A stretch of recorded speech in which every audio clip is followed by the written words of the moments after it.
Hello दोस्तों, आज IBPS exam का फर्स्ट डे था, उसकी थर्ड शिफ्ट ओवर हो चुकी है। हमारे साथ हैं सर, आपका नाम? उत्सव शर्मा। उत्सव आपका एग्ज़ाम कैसा रहा? सर बढ़िया रहा। बढ़िया रहा। टोटल अटेम्प्ट 68 अटेम्प्ट्स किए। मैथमेटिक्स कैसा है, इंग्लिश कैसा है, रीजनिंग कैसा है? मैथ्स में 18 की है, 24 की है इंग्लिश उसमें रीजनिंग में, और 25 की इंग्लिश में। चलो वेरी गुड। मैथ्स में क्या क्या है? मैथ में सर दो DI, एक कैसलेट, अर्थमेटिक आया।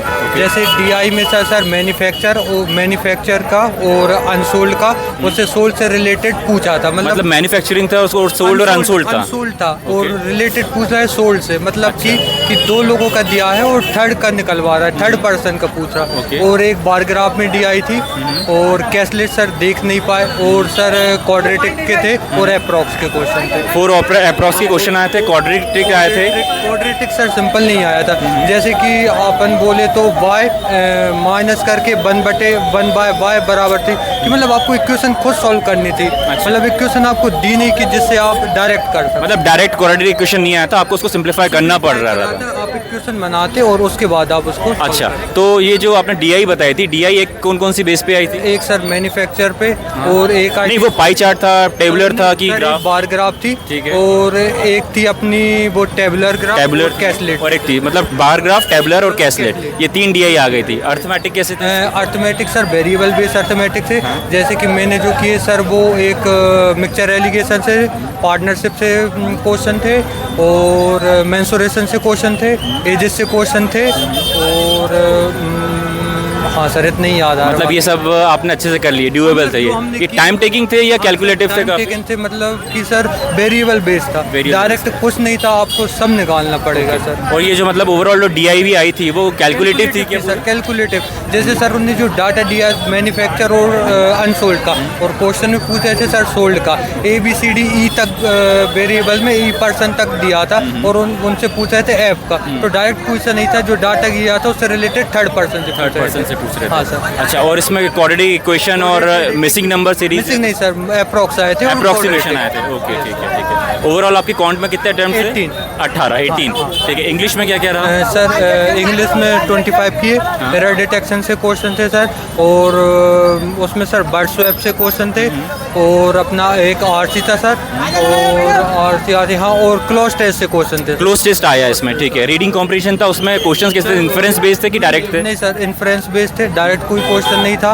और जो RC था वो सर मतलब कि डिस्क्रिमिनेशन, कलर बेस पे, जो जॉब पे कलर बेसिस पे डिस्क्रिमिनेशन होता है अफ्रीकन और अमेरिकन के बीच में, उससे रिलेटेड था। कुछ सिनोनिम्स एंटोनिम्स के क्वेश्चन उसी से रिलेटेड पूछा था। जैसे स्टिल था, स्टिल का एंटोनिम क्या है सर, और जैसे बेराइड शब्द का यूज़ किया था, कि जिसके डाइवर्सिफाइड, उसका मतलब ये वर्ड किसको रिप्लेट कर सकता है इस शब्द को। अच्छा, इसके अलावा जो आपने बताया एरर डिटेक्शन आए थे, एरर डिटेक्शन के सिंपल वाले थे या कुछ? सर सिंपल थे, एरर डिटेक्शन सिंपल था सर। ओके। और उसके अलावा पैराजम्बल्स या वर्ड स्वैप? नहीं था सर, वर्ड स्वैप ये सर अपना क्लोज टेस्ट से था। क्लोज टेस्ट था। ओवरऑल इंग्लिश मतलब इजी लेवल? हाँ, इजी टू मॉडरेट अपन कह सकते हैं सर, क्योंकि RC को कॉम्प्रिहेंड करने में टाइम लगता है, डायरेक्ट नहीं था सर। ठीक है। और रीजनिंग कैसा रहा आपका? सर रीजनिंग सर अपन रीजनिंग में किए सर 24, जिसमें सर चाइनीज कोडिंग आई थी सर, जिसमें आपको ना इनइक्वालिटी ना स्लॉज वगैरह कुछ नहीं आया। इनइक्वालिटी नहीं है इसमें, ना तो सिलॉक्स है, कुछ भी नहीं है, बस चाइनीज कोडिंग अकेली आई है सर। पजल आई थी सर, जिसमें मैंने पजल बनाई है कि पैरेलल रो पे 8 लोग बैठे और वेरिएबल के साथ आई थी सर। एक पजल सिंपल आई थी कि 7 लोग बैठे इनसाइड और आउटसाइड। तो वो जो 8 लोग वाली पजल आई थी, ठीक है, वो वन डायरेक्शन ही थी क्या? नहीं सर, पैरेलल रो में थी, 4 नॉर्थ देख रहे हैं। अच्छा, 4 साउथ देख रहे हैं, ठीक है। वेरिएबल थे। अच्छा।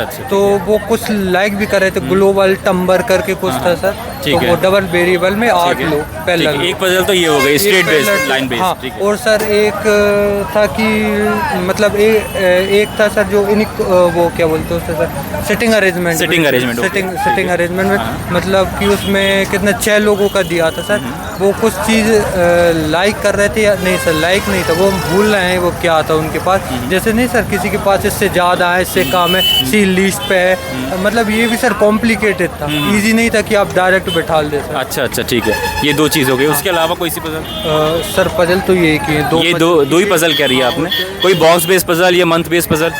सर इतना याद नहीं, जो हमने किया। अच्छा, ठीक है। सिलोजिज्म वगैरह कुछ नहीं थे ये वगैरह कुछ? और नॉर्मल मिसलिनियस पे कैसे क्वेश्चन? सर मिसलिनियस पे थे कि सर जैसे बर्ड दे दिया उनने, उसको अल्फ़ाबेटिकल ऑर्डर में बताओ कि ये पोजीशन इसकी सही है कि नहीं। और उससे रिलेटेड था जैसे ऑड में 1 प्लस कर दो, इवन में -2 कर दो, तो ऑल इवन नंबर को हटा दो तो ऑड का सम कितना रहेगा वो क्वेश्चन। मतलब वो डायरेक्ट नहीं थे, वो भी उसमें भी आपको टाइम टेकिंग लगी रहा था पूरी तरह। डायरेक्शन डिस्टेंस से क्वेश्चन थे सर। डायरेक्शन डिस्टेंस सिंपल नहीं था सर, कि उसमें भी ये बोल दिया कि ABCDE तक के वेरिएबल लोगों का उनने डायरेक्शन दे दिया। अब पूछ लिया कि जैसे ई बैठा है उससे वेस्ट की तरफ में है, कितनी पोजीशन पे है, तो उससे रिलेटेड डायरेक्शन पूछी, डिस्टेंस कौन सी डायरेक्शन में और डिस्टेंस से रिलेटेड। डायरेक्ट कुछ नहीं था सर, डायरेक्ट इसमें कुछ भी नहीं आया, सबको आपको निकालना पड़ता है। सभी कुछ निकल रहा है। मतलब ओवरऑल अगर आप देखा जाए तो थर्ड शिफ्ट के जो पेपर था उसको आप क्या रेट करेंगे, इजी, मॉडरेट या डिफिकल्ट? कौन मॉडरेट टू डिफिकल्ट तरफ, और English sir easy to moderate, और reasoning sir moderate to difficult. Moderate to difficult. और ओवरऑल इसमें आपके कितने अटेम्प्ट्स रहे? सर हमारे 68 क्वेश्चन। Okay okay. सर आपका नाम? अनुज आचार्य। अनुज, ओके। कैसा रहा आपका एग्जाम? पेपर ठीक रहा है।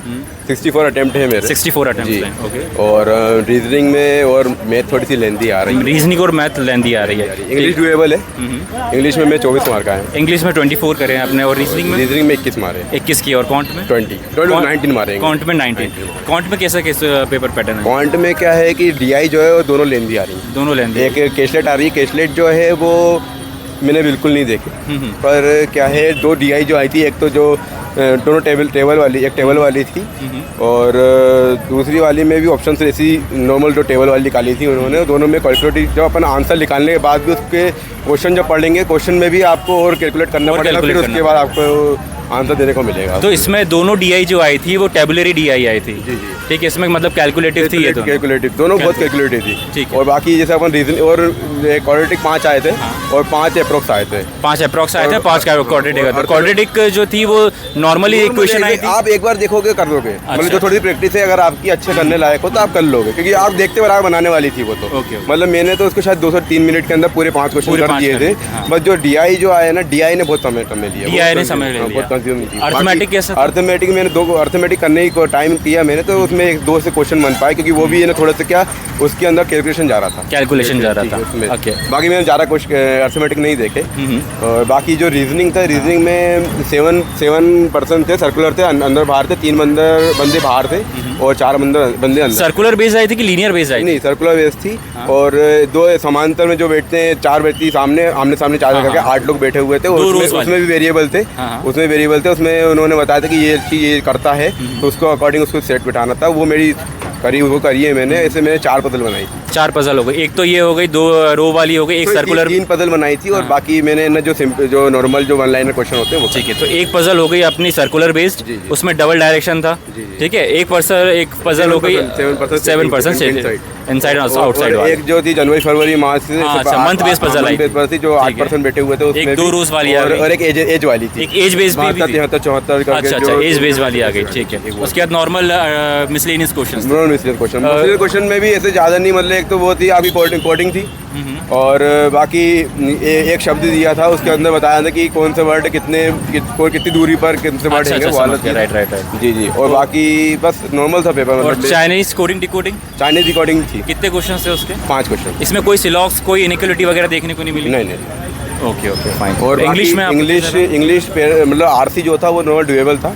मैंने RC क्वेश्चन लगाए, वैसे बनाया है, क्योंकि समझ में आ रहा था।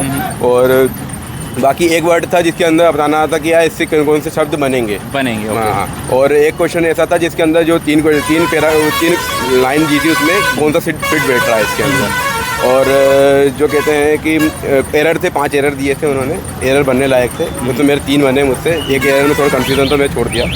और बाकी फिलर थे। क्लोज टेस्ट आया था। क्लोज टेस्ट बहुत ईजी था। इज और इससे बना हुआ था, इज ओनली करके बना हुआ। अच्छा, जो RC आया था वो इन्फेरेंस बेस्ड क्वेश्चन थे उस पे कि सिंपल डायरेक्ट क्वेश्चन? उसमें कोई सिनोनिम्स और एंटोनिम्स? हाँ, दो ऐसे क्वेश्चन थे जो थोड़े घुमा के थे। मैंने उनको बिल्कुल टच नहीं किया, क्योंकि क्या होता है अपना एक्यूरेसी बिगड़ जाए, कोई मतलब नहीं। करेक्ट। सिनोनिम्स एंटोनिम्स उसमें कुछ? सिनोनिम एंटोनिम्स के 3 क्वेश्चन थे। हाँ, एक स्टील का क्वेश्चन, स्टील का आया था। उसका अपोजिट बताना था अपन को। और एक एरा आया था, एरा का अपन को सिनोनिम बनाना था, और एक वर्ड वो था थोड़ा याद नहीं आ रहा मुझे। ओके, और उसके बाद कुछ पैराजम्बल्स इसमें या एरर डिटेक्शन वगैरह? पैराजम्बल नहीं थे इसमें, एरर डिटेक्शन एरर आया था, ठीक है। और एरर नॉर्मली आए थे? एरर 5 क्वेश्चन आए थे, मेरे 3 कर रहे हैं उसमें से, 2 में कंफ्यूजन था तो मैंने छोड़ दिया। अच्छा, एरर डिटेक्शन जो आया था वो एक सिंबल एक ही जो सेंटेंस में से निकालना था कि अलग अलग मल्टीपल सेंटेंस में से डिटेक्ट? नहीं, एक ही सेंटेंस में, एक ही सिंबल, मतलब 5 ABCD दिए थे, उसमें से आपको एक चूज करके बताना, एक चूज करके बताना था, और बाकी फिर नॉर्मली क्लोज टेस्ट। ओके, तो मतलब इसमें ओवरऑल आपका कितना अटेम्प्ट रहा? 64। ओके।